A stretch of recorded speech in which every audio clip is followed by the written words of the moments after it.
What's happening, everybody? Welcome back to Bowhunt or Die. Got my trusty sidekick, Coffee, here with me today since I don't know where Todd is at and I haven't talked to him, but the show must go on. We are back from Colorado. If you guys follow along on any of our social media or the ScentLock social media, we did a kind of a takeover while we were in Colorado. Unfortunately, I came home eating tag soup, but Todd was able to fill his tag in the last minute of the last night of our hunt. It's a pretty awesome hunt, but you guys are gonna have to wait to see that for probably next week. There's a lot of footage for us to go through, and we're working on editing that now. So in the meantime, what we've got is our buddy Matt Millard down in Tennessee. Some great early season hunting. They open in September. We don't open until October here in Illinois. So Matt got to jump in a tree early. So I'm gonna shut up and let's check in with Matt's hunt now. And guys, don't miss out. After these hunts, make sure you stick around. We're going to have a little bit of commentary about some of the stuff that you're about to see during this hunt. It's pretty interesting, so give it a look. Well, this is without a doubt one of those hunts that I question why I even tried. I was really late getting out here. It's after 5:30 already, but we had a little mix-up with UPS driver, left a package on another street, and I was trying to chase it down. It was a backpack that I have had on back order a while. So once I got it and got out here, I said I was already late. I might as well just transfer my stuff from my other backpack to this one. So I did that, but I haven't filmed anything until I got to the tree. So it's September the 28th. It's the 4th day of Tennessee archery season. And I'm back in the tree that I killed my buck last year in Tennessee. I hunted it 2 mornings ago. I only saw like a doe and a fawn, but the wind is not exactly cooperating. It's swirling a little bit and stuff, and so I just kind of punted on this sit. I don't think this tree gives me the best opportunity to kill one right now. Quite frankly, I don't think my shooters are even on the property right now, but this one's a little safer, for swirling winds, and I can see a little bit more, and I didn't want to mess that spot up there on top of the ridge up because I'd like to go back up there in the morning. So we're gonna sit here and enjoy our last couple hours. Don't have very high hopes, but we're in a tree. It's hunting season. It's not too bad.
Well, I think we're on the board.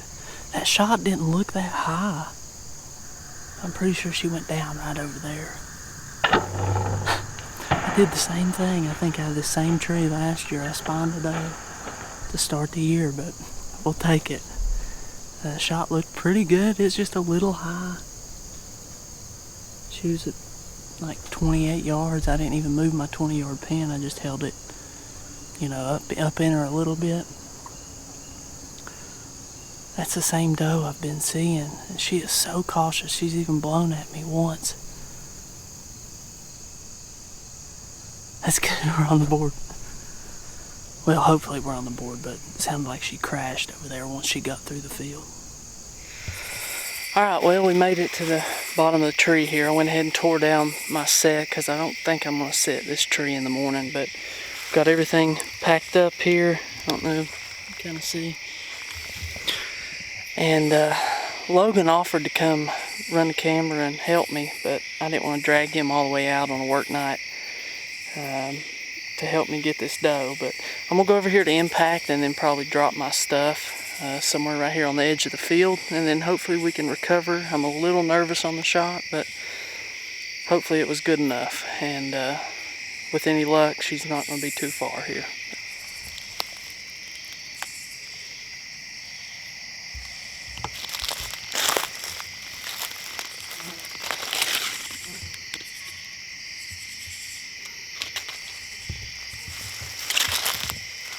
Well, this is not how I expected this night to end.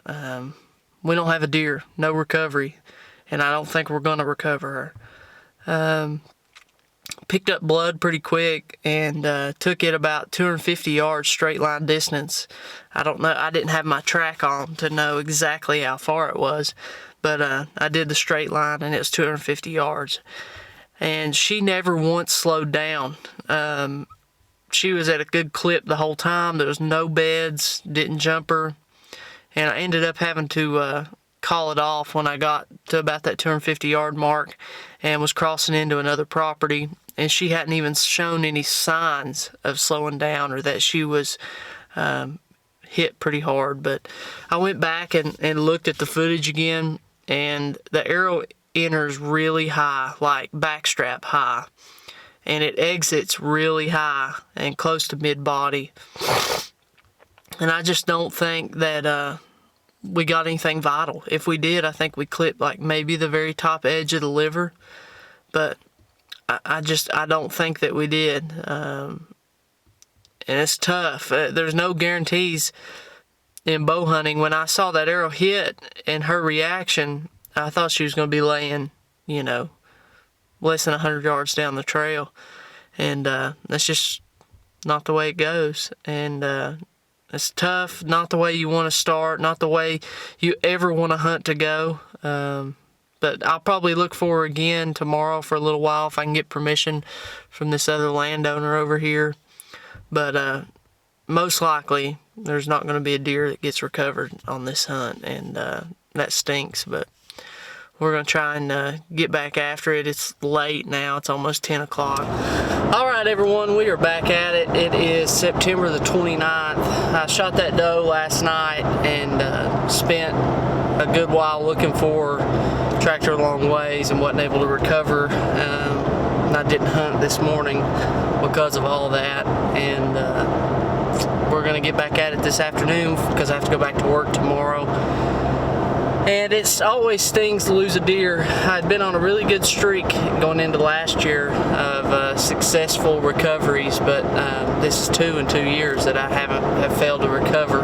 Different circumstances on each, but need to kind of get that turned back around and get a successful kill under my belt. But we're gonna head over here. We'll be over there in probably 25 minutes or so. We'll see y'all then.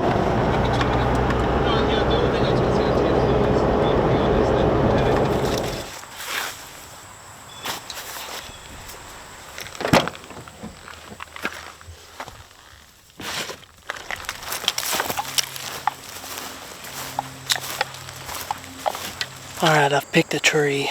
It's this little white oak right here.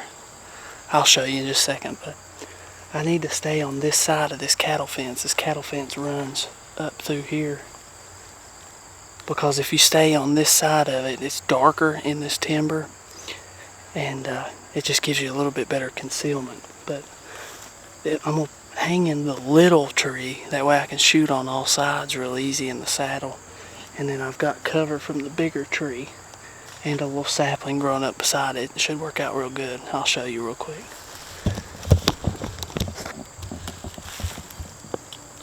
I'm gonna get in this one right here. We've got the sapling and then the big tree right there, and then the stealth cam that's been getting a lot of these pictures is right there. The tree I have been hunting in is right here, so it's not a big difference. That's not a big difference in distance between those two trees. It's probably 10 to 15 yards, but when everything's so green, you know, 10 or 15 yards is a big distance in bow hunting. So we're gonna slip in real quick. I'll see you guys at the top of the tree.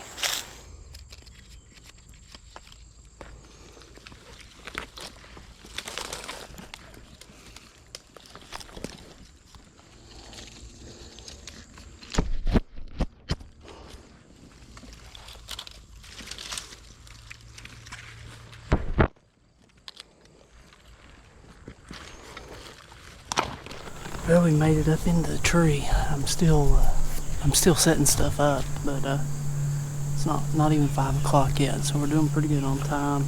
The tree's kind of messed up. I got a limb right here in the way, but it shouldn't cause too many issues, mainly just with the camera, I believe. But I'm gonna hurry up and get set up before something sneaks in on us. I had no more than done that interview and was working on getting my camera gear set up, and I looked over and it looked like one of that 2-year-old 6-pointer I've had pictures of a bunch was on a beeline out of the cut towards this tree. So my bow was still on the ground, everything. So I didn't get any video of him, but he's within 50 yards of us right now, but I can't see him.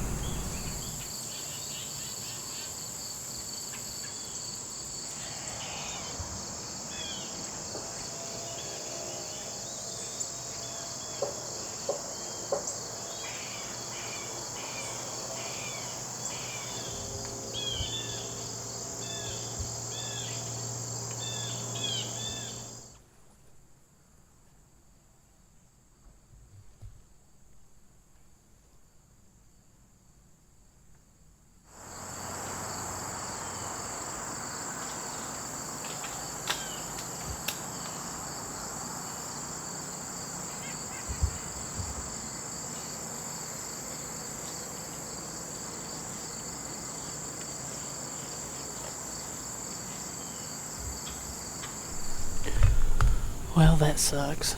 The wind has been consistent, blowing out of the cut, basically dead in my face right now. That deer come in and he was down here at 15 yards. It's too thick to get any real good video of him. But the wind swirled just a little bit and died. Like it died, and then I felt just a puff at the back of my neck. He wigged out. Didn't blow or anything, but hell, he ran 150 yards over through there. I don't think that's the same 6-pointer from 2 evenings ago that I filmed. There was 2 that come in that night. The nicer one of those 2, still a 2-year-old. The deer looked a little bigger. Could be wrong. I'd have to go back and look, but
we got a little redemption for last night. That shot was perfect. she was snow plowing all the way down through there, but I'm happy we made a good shot on that one. It was tight. Hopefully I got good video on it, but I'm happy to finally make a good shot on one there. I'm gonna knock another arrow. It's still early. It's 5:40. See if we can maybe see one of our bucks.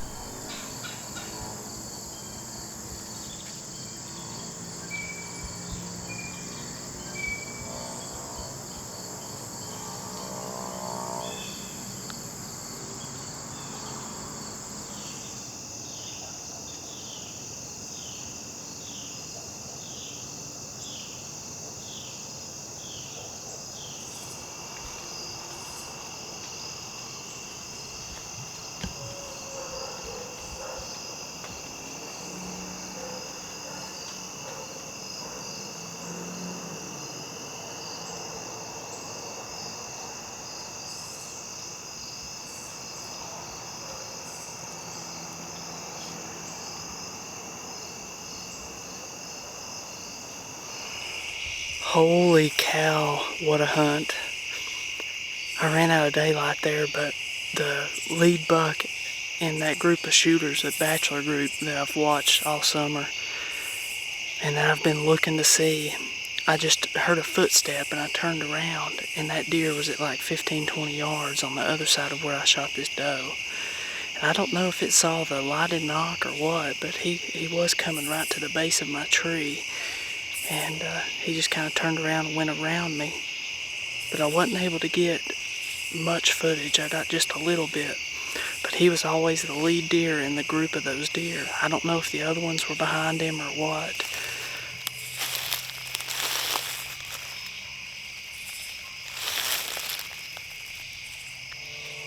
How is that for impact? Holy cow.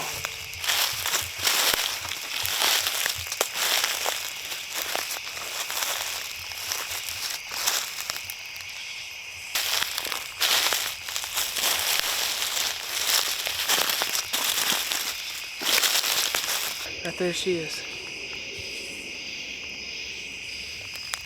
Oh yeah. Well, here she is. We got her moved into a little bit better spot and went and got the light for the camera so you guys can actually see what's going on. But this has been an odd start to the season. I think this is the 5th day of Tennessee archery season. And it's fought me a lot of the way, but tonight was an unreal hunt.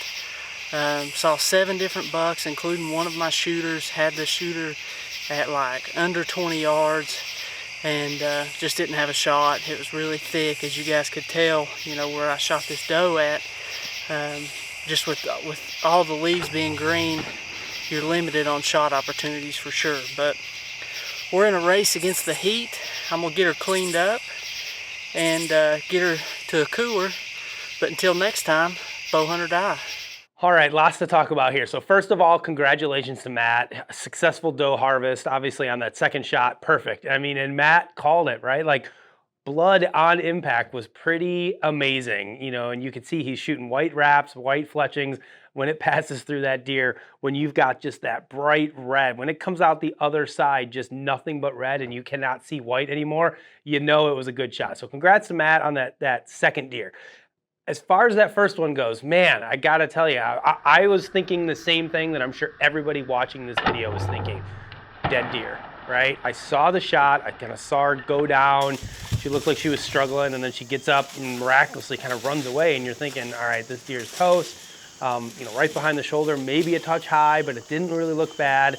But obviously he was unable to recover the animal. He tracked her for several hundred yards, started to lose blood, had no signs that she was slowing down, no bedding, no bubbles in the blood, nothing that would indicate that it was actually a lethal hit.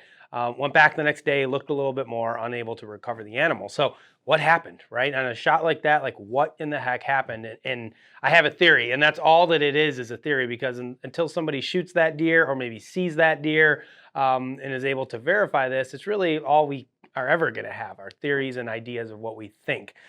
Personally, I think he hit her above the spine. You know, what a lot of people don't realize, if you look at the anatomy of a deer, the farther back you go, the spine does kind of run pretty high. But as you get closer into that shoulder, that spine dips down and kind of comes, not necessarily through the middle of the shoulder, but it definitely, it takes a dip. So what it does is it creates a larger gap right behind the shoulder. There's actually a pretty good gap, maybe this big, you know, where the spine comes through, and then you've got, and I don't know what these are called. I don't know what the technical medical term is, but they're kind of like fins, I call them, right? That come up from the vertebrae. And those fins, I mean, if you take the back straps out of a deer and look at it, I mean, they're a couple inches tall. And I think he must have just hit the top of one of those vertebrae, hit into those fins, and that's what caused kind of that temporary paralysis of that deer, right? Sent a shock into its spinal cord, which is why it couldn't move its back legs and it was kind of stumbling around. But once that shock wore off, the deer got up and ran away. So, if you hit it up there and you don't actually get a blade into the spinal cord and you're just shocking those vertebrae like that, it's not actually hitting anything lethal. And as Matt said, especially with an expandable broadhead, Matt shooting a Spitfire XXX, when those blades open up, especially when they hit something hard like that, they do have a tendency to deflect one way or another. And that's not a knock on the broadhead, it's just the design and the way that they work. It happens sometimes with fixed blades as well, but it looks like that arrow hit, may have deflected kind of in between some of those fins or whatever you're going to call them, and then it came out a little bit further back than where it went in. But again, I watched the footage in slow motion a lot. I'm sure Matt did as well. Doesn't look like he actually hit anything vital. And that just goes to show you, like, if we didn't have the footage to go back and review, and you saw that in real time, if you were Matt, if you're the guy in the tree that shoots that deer and it hits right behind the shoulder, doesn't look super, super high, deer drops, can't get up, and then takes off, you're thinking, dead deer. I'm going to find this thing in 100, 150 yards, easy track job, and it turns into one of these nightmares.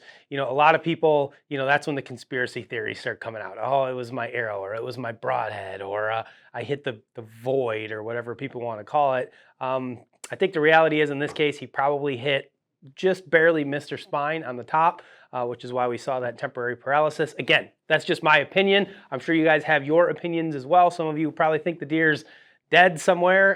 Some of you think it's alive. I don't know. Let us know what you guys think. But definitely a very interesting shot and an interesting start to Matt's season, but heck of a way to redeem himself the following day with a perfect shot. So guys, next up, we're going to jump into a quick Ask the Experts section. Of course, this is being brought to you by the guys over at Lancaster Archery. I know the hunting season is here, but you're going to need some archery equipment and some hunting supplies at some point in time. Make sure you check out Lancaster Archery. They are fully stocked, shipping fast, so make sure you get your gear. This question comes from AJ Brown. It's actually directed towards me, so kind of fitting that I'm the one answering it. It says, I really like the look of the HHA Tetra single pin sight. I've never shot a single pin before, but I hate how cloudy my sight gets with 4 pins. Justin, how much does your anchor point change when using a single pin with the Bowmar nose button? Your anchor point shouldn't change, to be completely honest with you. I started shooting a nose button last year, I believe it was.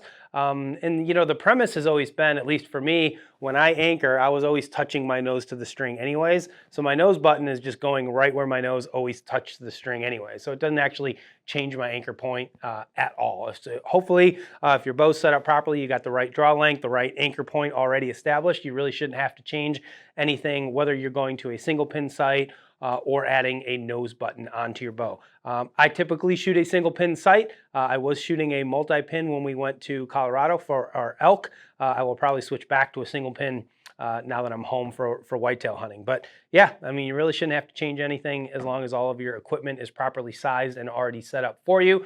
So thank you to AJ for that great question. Last up for this episode, we're going to jump into trophy photos. We got some good ones this week, so let's take a look at them.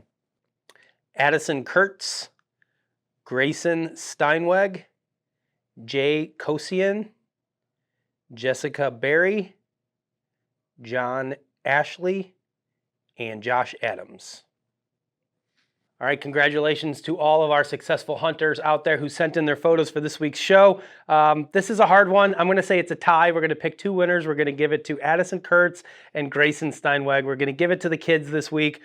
Parents, I'm sure you guys helped them set those photos up, so you get the assist, but the deer are posed well, the kids are posed well, they got big smiles on their face, as they should. So congratulations to both Grayson and Addison. Guys, make sure you send your information over to us, info@bowhunting.com. we will get you your HS prize pack sent out. We'll throw some Bowhunter Die swag in there as well. That is it really for today's episode. Before I wrap this up, just a couple things to cover. We will have mine and Todd's elk hunt coming very soon. Mine possibly the end of this week or this weekend. Todd's will probably be early next week. Todd and I are also going to be starting our weekly deer journals now that the season is open here in Illinois. I probably won't be hunting myself with a bow in my hand for at least another week or possibly even 2 weeks as I'm trying to get my son Joey on a deer. We've been out twice already, seen some deer, had some good close encounters.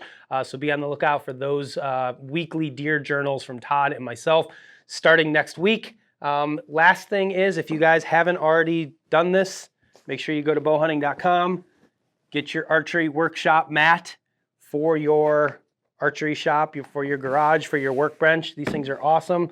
Nice and heavy duty, waterproof, oil proof. They got all sorts of helpful information on them.